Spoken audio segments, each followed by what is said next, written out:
This is before we started. Well, you might not realise it, but over the last 3 years of Sounds Organised... Yes, yes, it's actually on there. Yeah. Are we all right? Take two? Sorry, I didn't realise. I didn't tell you. No, you didn't. Right, let's try it again. You may not realise it. This is actually going to be broadcast, you know. No, it is. You'll edit this. Do you think I will? Yes, you will. You'll edit this. You think I'll edit this? I mean, you listen. You sat there in my bedroom in a kimono, and me in a jockstrap. I mean, you can't anything but edit this. You look very nice. We shall see, darling. Okay, darling. For the third time. You may not realise this. I'm getting fed up of reading this. The ink's faded now. But over the last 3 years since Sounds Organised has been...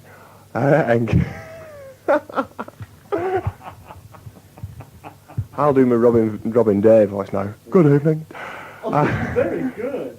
No. You do the rest of it. Can you do any more of it? I haven't got the bow tie, I'm afraid, tonight. Can I borrow yours? Anyway, you may not realise this.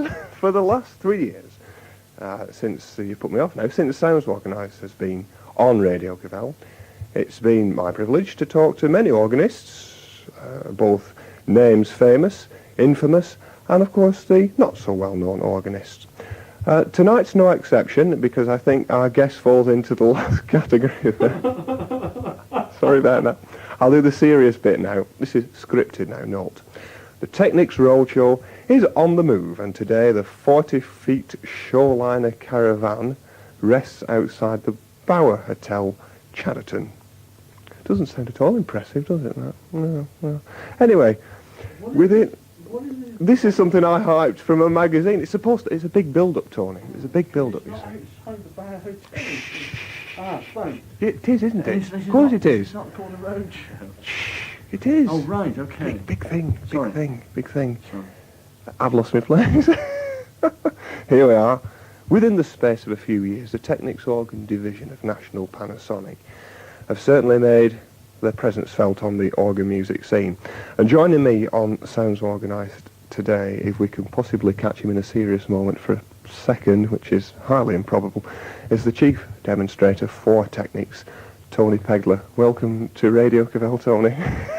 How do you do? Why are you giggling like that? And I love that bit about the chief demonstrator. The only reason I'm called the chief demonstrator is because I'm the only one they've got. Now, you know that. Now just be serious and sensible. It's lovely to be here. Great fun. Are you a giggler? Yeah, I'm afraid so, and I know you are. Is it right? I've read somewhere that your first big break into the music scene as a whole came as a tea boy in a music store. Is that right? Yeah, that's absolutely right. My father took me along to see an organ show one very wet Wednesday night, and I really didn't want to go because, you know, I thought it was going to be, and I mean, with no disrespect to all the guys that like it, but I thought it was all going to be pipes and all that stuff. And I was young then, and really a bit of a jazzer more than anything else, and it didn't really appeal to me. And the guy I went to see was Jerry Allen. Jerry Allen, for my money, is still the finest organ player in the world, of that sort of playing, that organ playing thing. He's such a sensitive player, wonderful harmony, still plays fantastically, for me anyway. And I suppose like everybody does, you know, when you've been to your first organ show, you tend to take a trip to the organ shop just so you can get a picture, a brochure, just so you can have a close-up look, you know. And I happened to go in at just the right time because they were looking for a Saturday lad, you know, just to make the tea and the coffee and that sort of stuff. And that's really how I started. And that was about a fortnight or 3 weeks before I was due to go to college. So I'd have been just come up to 15 then. And I was going to college to learn to be a chef. Oh. Yes, because I couldn't think of anything better to do with my time. I've never really thought about music at all. Although I've been a very keen listener for donkey's years. And have been musical to the extent I never really played anything. You know. I'd had 1 or 2 piano lessons and gave that up as a bad job, you know, because I just didn't enjoy it. Became bored with it. Yeah, well, that's right. I got bored with it, you know. And the dear old soul who used to teach me. He was charming, you know. Play the C scale right, Pegler. That's right. Whack. Well, it wasn't quite that bad, but he had friends and relatives in Germany, and he used to spend all the music lessons talking about his friends and relatives in Germany, which was very interesting, but not quite what I needed, you know. And so I gave that as a bad job. I learned to play the scale of C, scale of G on a double bass, but I wanted to pluck it, and the teacher wanted me to bow it, so we parted company there. So that gave that up as a bad job, and that was it really. And then I just left it alone, just went back to my records and all that stuff. And then I got this job quite out of the blue, which was tremendous. I mean, it was fascinating. And I spent it was every Saturday, but that became every Saturday and every lunchtime, and then every Saturday and every lunchtime and evening after college. I was always late for college, and all my holidays, and it was great. And I spent the first year up in the guitar department learning how to tune guitars and all that. Yeah, that was great because I can't play guitar, but it got some pitches established in my head, and I found that I didn't actually need those sort of pitch pipes and things that guitar players use to tune their guitars. I could do it out of my head, which was very good. I don't have perfect pitch, but as long as I got a starting note, I got fairly good relative pitch. And somebody picked that up and asked if I'd help out with the organ teaching. So I had a crash 6-week course of how to play the organ very quickly, you know, and that's how it all started. Really. Of course, since those days, Tony, you've come through two organ companies, the Thomas Company and Lowry. You mentioned, oops, Toney Pegler's just gone and collapsed on the bed. There we are. There's not a lot I can say to that. Rephrase that. Is it a dirty word? Dirty words I've said there? No, not at all. I had 12 years in retail and they were really the 12 years that sort of spanned that marvellous period before the boom time of the organ, before when organs were still a bit Mickey Mousey, you know, and over that period of time, I was very fortunate enough to meet a lot of the people who are considered to be the masters, both past and present. Jerry Allen, who is still a very close and dear friend, and I love him very much. He's a great guy. And Brian Sharp, I remember Brian Sharp before. I remember when he first started on the organ scene as a product presenter. I think demonstrator is the wrong word now. I mean, you're presenting product, which is a little different. Yeah. And I mean, a lot of the old names, the old, I say old, I mean, with respect, the older personalities, like George Blackmore, Vic Hammett, bless him, and all those guys, you know, who were Frida Hall. I remember meeting Frida Hall, right. Yes. And I met Ethel Smith, and Harold Smart, of course, and his father Charles. You've mentioned some good old cinema organ names there. Were you particularly inspired at all in days gone by the cinema organ before you became associated with electronic? Not at all. Not ever. And there have only been 2 occasions where I've been really dumbstruck by pipes, and that was once I heard Hector Oliveira playing privately, which is a little different than a public concert, because he tends to play his stuff, which again is a little different, which was fabulous. I'm not a great admirer of pure technique, because technique is just pushing knobs and buttons and pushing notes up and down, which to a certain degree, if you practice long enough and hard enough, I think most people could do. I love what the creative side of the music. You know, I like harmony and interpretation, and which is why I like the things that Hector Oliveira does, like on the side, and also Brian Rodwell. I heard a cassette of Brian Rodwell playing, I don't know, the Granada tooting or wherever tooting. I don't even know where tooting is. No, I do. It's in London. Yes, whatever it was, and circa, I don't know, 1960, 59, 60. And it was brilliant. It was absolutely brilliant. But he didn't play it as a theatre organ. He played it as an orchestra, which, if you think about it, is really the way that they were supposed to have been played in the first place. Because this term theatre organ is a thing that really sort of grew up out of... That was the public's name for this instrument. Right. Because, if you take Wurlitzer, the pipe organ company, they never actually made an instrument called a theatre organ. The instrument that they made was an instrument called a unit orchestra. And it was designed to replace the old pit orchestras, which were not only very expensive, but weren't very good. Which is why you find noises like saxophones and trumpets and oboes and all that sort of stuff. And out of... they produced an instrument that, well, certainly the brass was good, and the reeds were iffy, but passable. And they put all these flute things, as well, which is a carryover from the traditional organ, which was intended to have been played orchestrally. Well, out of that intention came this style, which became known as the theatre organ style, which was really, it was just that here was this instrument, we might as well get and do something with it. And so this sort of style came out. But Brian Rodwell wasn't doing that. He was playing this damn thing as an orchestra. He was playing real brass figures and real reed figures, like saxes and clarinets playing. And he was putting on the reeds.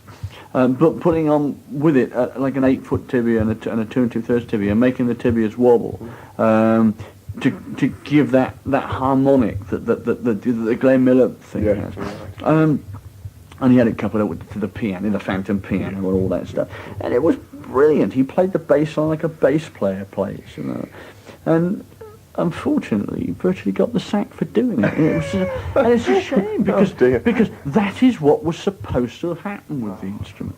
And if a few other people have played it like that, Fats Waller did a great thing on pipes. Fats Waller is a very, very, very well-known jazz piano player. Plays great stride piano, but he did a marvellous thing on pipes. But very far and few between. We've come a long way since those older days of the original electric organs, bringing us nicely to the present. Tony, and Japanese. What are you doing that for, Tony? Oh, time's up. What's that white beard you've got? Anyway, Technics organs. You work for the company. Do you enjoy, first of all, working to promote such a fine instrument? Well, you came to the show tonight. How did it sound? That's, say no more. That's what it's all about. I've never... I've learned a tremendous amount with Thomas about the business, and very green, And then, and I think our sandwich is a tea just about. Oh, wonderful. Right. Nice bit of cheese on those buses there, Tony. Cup of tea? Cup of tea. Yes, that's fine. And we're not drinking red wine now, are we? No. Just on liquor ourselves. Rob. What? I can give you the same seriously. It's impossible with you, sir. Right, what were we doing before we were interrupted by room service? Oh yes, we were saying Technics organs. Well, is that the right word, organs? Because they're not really, are they? I think the word organ really describes a slightly different instrument than what we have now. I think that the instruments that are being produced generally are probably what they wanted organs to be in the first place, but didn't have the technology, and now they have. They are very orchestral. Multi keyboards, I'm not convinced that that's that's the sort of name that we're looking for. But it's a family home orchestra, I suppose. Because I mean, anything when you say orchestra, people imagine sort of violins and classical music and all that stuff. But band of musicians, you know, that's really what it's all about. And of course, the way you play them is becoming very much like that now. You think, well, the banjo player's got to play like a banjo player, and the trumpet player's got to play like a trumpet player, and so on. And you try and make the instrument do that. And I think that's great fun. I mean, if you listen to all the players who play along those lines, I mean, you listen to Brian Sharp, who's fantastic, and you listen to Howard Beaumont and all these other guys who play really great orchestral stuff. I mean, they've been waiting for years for these instruments to come along. I'm very glad they have. Now that they are here, we've seen now we've got a basic organ to which we can add on. And there you go, I've used the word organ again, rightly or wrongly. Well, it's a generally accepted term. Sure. I think you'd agree. Sure. We've got this basic instrument anyway, to which we can add the RAM pack memory storage systems, and now, of course, more aptly, certainly to home computer enthusiasts, the floppy disk cartridges. Yeah, I'm alarmed by this reference to computers. Yeah. Although that's really what we're talking about. I mean, the whole instrument is computer controlled. I know nothing about computers, or at least I don't think I do. But when it applies to something that A, you understand, and B, opens up some new doors, but still well within your understanding, and the computer thing doesn't become quite so frightening as it did, or as it was rather.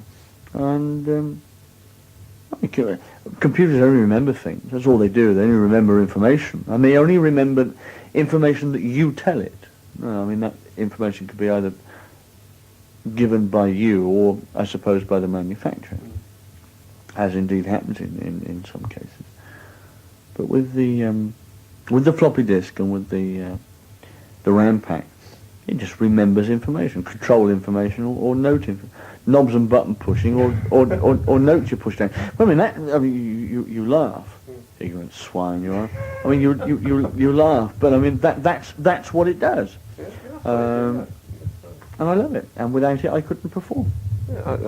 Presumably, well, you know, I know what you mean. Yeah, have another drink. I wouldn't feel happy. I wouldn't feel happy about presenting stuff that I've worked up with these things. I mean, talk to Brian Sharp. I mean, make that your next interview. I mean, he'll tell you exactly the same thing, because the overall effect is far more musically pleasing. And I know that a lot of people get very involved in the players, in terms of they want to see how you do this and how you do that. And a lot of people are having a hard job in coming to terms with this little bits of pre-recording, which effectively is what using the floppy disk is all about. But I think you'll find that the main argument from the professional side is that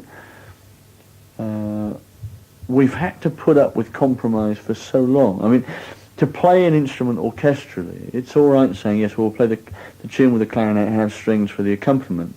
So you're button on a clarinet on the top keyboard and strings on the bottom, and then proceed to play your tune. But the clarinet bit's fine. The difficulty is the strings, because you can only stretch. Well, I mean, if you've got a big hand like Brian Rodwell, maybe 10 or 11 notes. If you've got an average hand like me, a ninth, 10. Keeping you away. No, I'm sorry. It's the red wine. It's the red wine and this conversation. Shut up. I'm just making you laugh now. That's all. I've forgotten completely what I was saying. You were saying if you've got a big hand like Brian Rodwell. Well, that's right. If you've got a big hand like Brian Rodwell, you can stretch maybe a tenth. An average hand like me, you can do about 9, I suppose. But that's not enough for a real string section. I mean, don't forget you're trying to duplicate.